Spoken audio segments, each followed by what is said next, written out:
Selamat pagi, sahabat-sahabat dalam Kristus, sahabat-sahabat subscribe.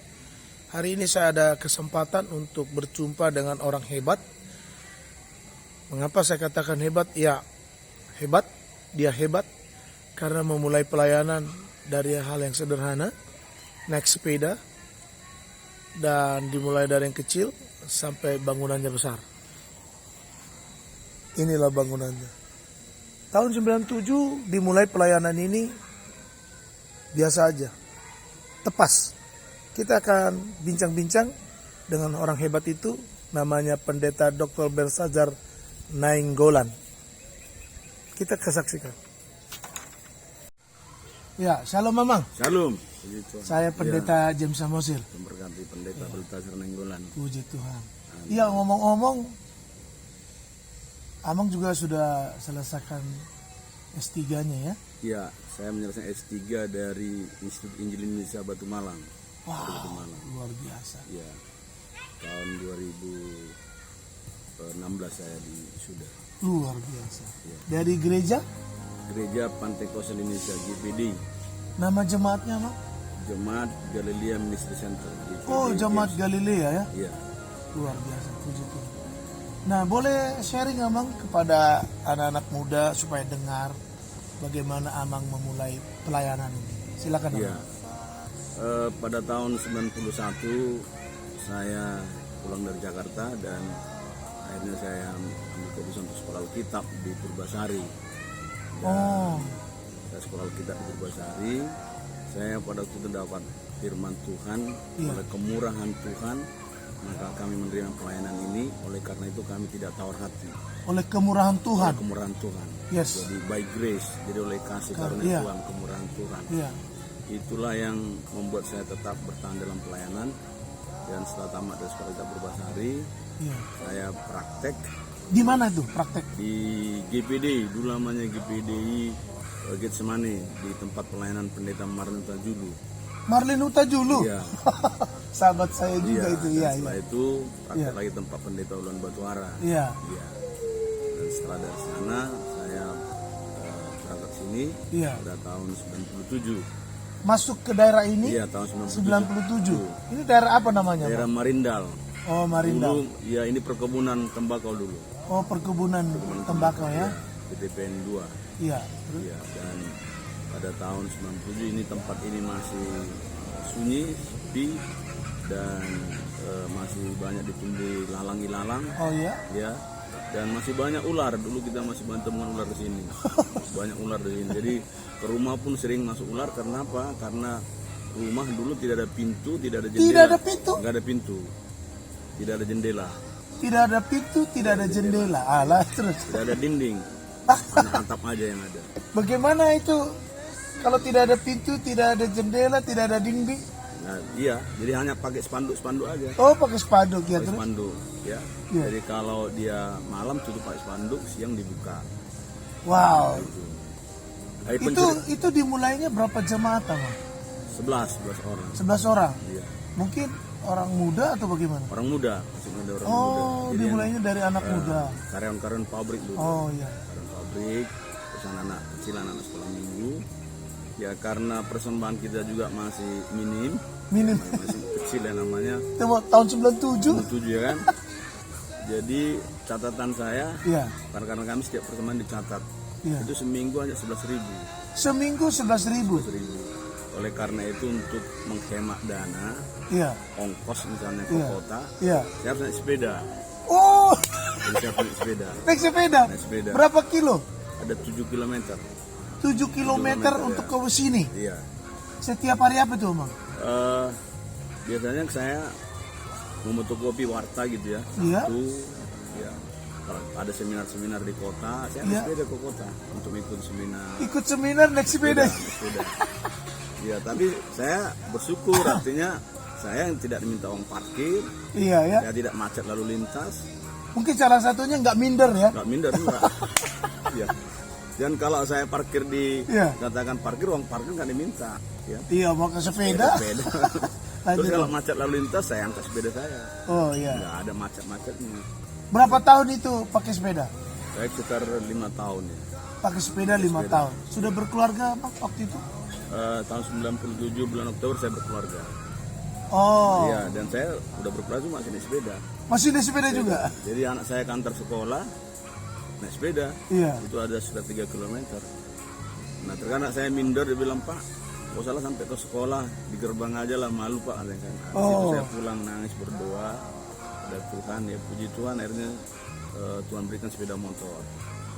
Dari sepeda jadi sepeda motor. Dari sepeda motor. Iya. Nah, waktu itu ukuran berapa gereja Amang yang tepas itu, yang tadi dari tidak ada pintu, tidak ada jendela, tidak ada dinding? 8 kali 15. 8 kali 15. Iya. Nah, menggunakan ruangan ibadah seperti itu berapa tahun? Sampai tahun 2004. 2004. 2004. Iya. Iya, iya. Yang salah 2004 sekitar itu. Tapi kita sudah mulai waktu itu mengumpulkan bahan-bahan bangunan. Iya, kita udah buat fondasi-fondasinya gitu. Jadi kita mulai dari samping gitu ya, kita taruh fondasi, tapi masih tetap dipakai tepas. Jadi situ kami tinggal juga karena Oh, tinggal di situ situ juga? juga kita bagi dua tempatnya. Jadi sebagian gereja, sebagian tempat tinggal. Wow.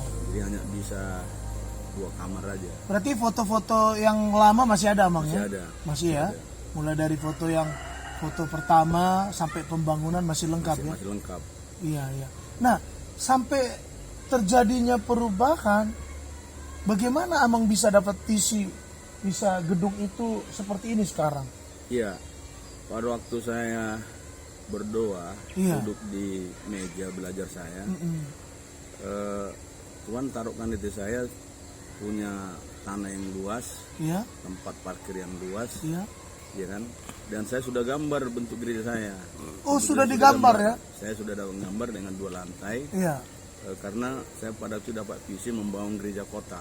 membangun gereja kota. Iya, jadi bagaimana gereja ini bisa jadi shining church, gereja yang bersinar, gereja jadi berkat. Iya, shining. Ya, jadi waktu saya berdoa supaya ruang-ruangan ini bisa dipakai nanti, ada ruang multimedia, ada ruang doa, ada perpustakaan, Oh, gitu. Jadi bahkan saya bermimpi waktu itu ada ruang relaksasi oh, untuk pokoknya karena relax kan ya. relax gitu. Jadi karena ini di kota kan, kota kan udah sibuk semua. Betul. Jadi perlu ada ruang relax gitu. Ada full AC-nya, full karpet, jadi bisa tenang di situ untuk sementara, bisa melihat video funny, Iya. begitu. Ya, Luar tapi biasa. itu belum tahu di mana tempatnya.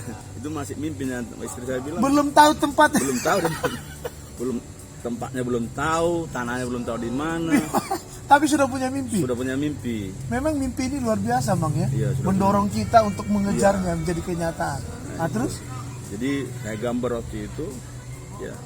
Terus teman-teman bilang, bagaimana mungkin kau aja belum S1, atau saya masih sekolah Alkitab. Iya, iya. Tapi saya sudah gambar, dan juga teman-teman bilang ini nggak mungkin bisa terjadi. Nggak mungkin. Ya kan, waktu saya bangun mulai bikin fondasi, untuk apa bikin fondasi begitu? Kan itu ya. Iya. Sampai banyak teman bilang, sudahlah, nggak usah pakai begitu aja, cukup dibangun aja gereja. Tapi saya berangkat dari visi gitu. Berangkat dari visi. Perhatikan ini, kawan-kawan. Berangkat dari sebuah visi. Lanjut, Amang. Jadi visi itulah yang mendorong saya untuk melakukan misi.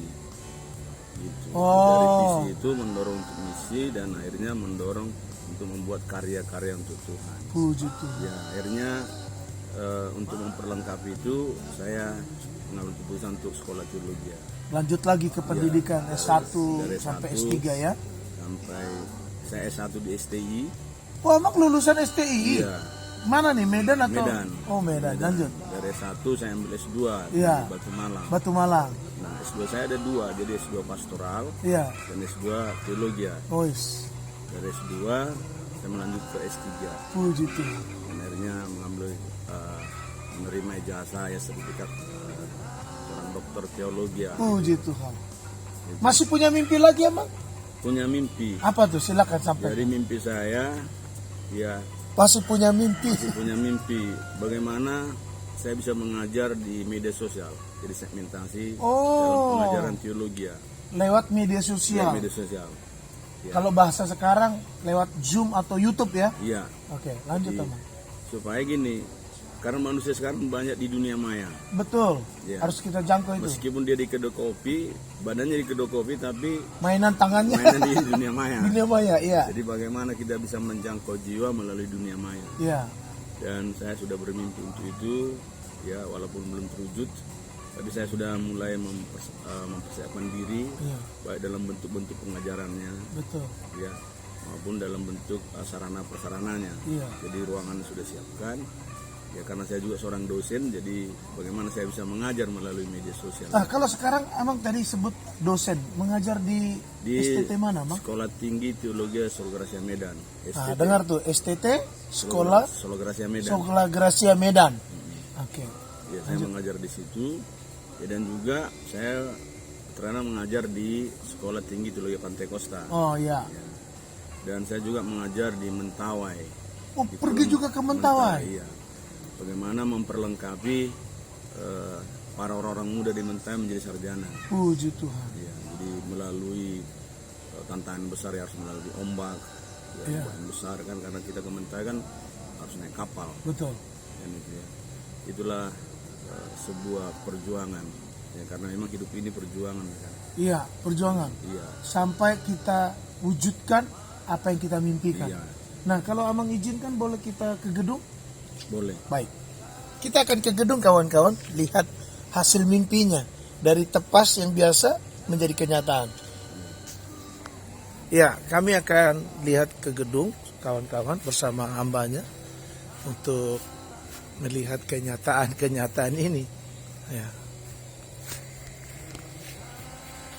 Puji Tuhan. Ini gedungnya, Bang. Silakan Abang dulu. Iya.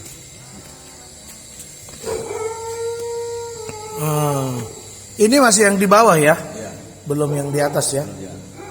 Kawan-kawan, inilah ruangannya. Tuh, semua dicor.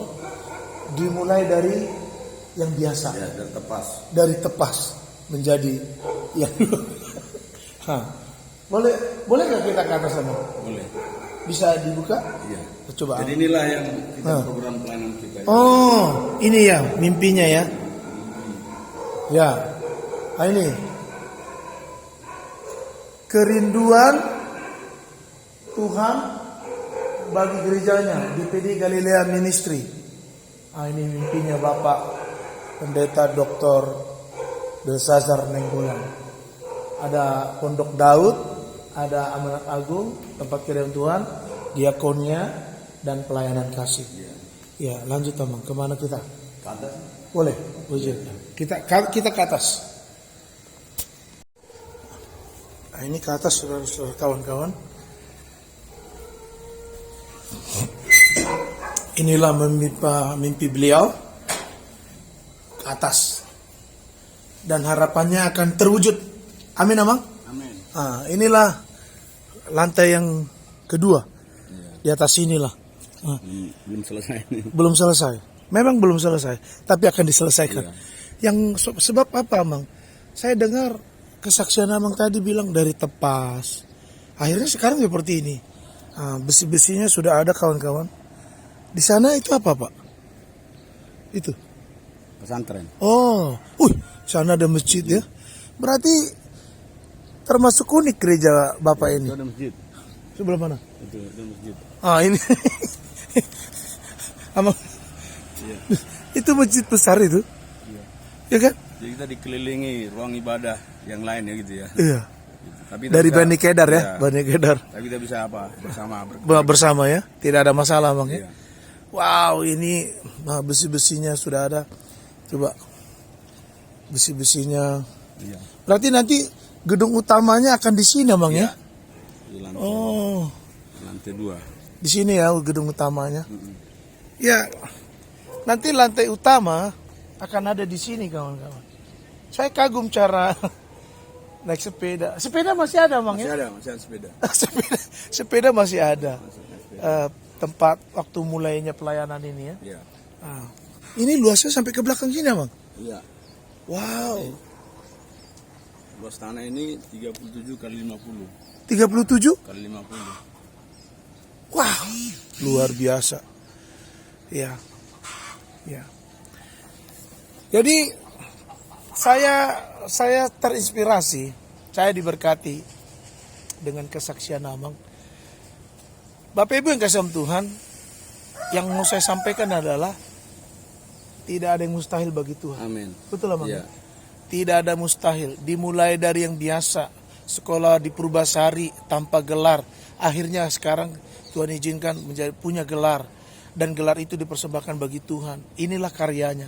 Memang orang yang bergerak harus berkarya. Betul Iya, Amang ya? iya. Nah kira-kira pesannya apa buat anak-anak muda yang sekarang masuk teologi atau masuk sekolah Alkitab? Silakan Amang, supaya Iya. memberikan inspirasi.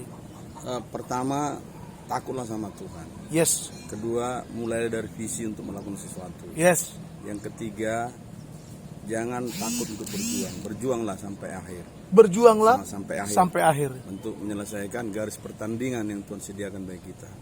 Karena akhirnya nanti Tuhan akan berikan kepada kita hidup yang kekal dan kekayaan yang berlimpah-limpah nanti di surga. Yes, Itu saya pikir pesan untuk orang muda, dan untuk orang muda bangkitlah. bangkit. Bangkitlah. Layanilah Tuhan. Ya, dengan sungguh-sungguh, dengan serius. Tuhan pasti memberkati kita semuanya. Amin. Amin. Ya, demikianlah bincang-bincang kami hari ini bersama hambanya Pendeta Dr. Belsazar Nainggolan dan saya Pendeta Licento James Samosir. Tuhan Yesus memberkati di atas gedung gereja yang akan selesai. Amin. Amin, Abang. Amin. GPDI, GPD Galilea Ministry Center. Tuhan Yesus memberkati. Shalom. Amin. Shalom.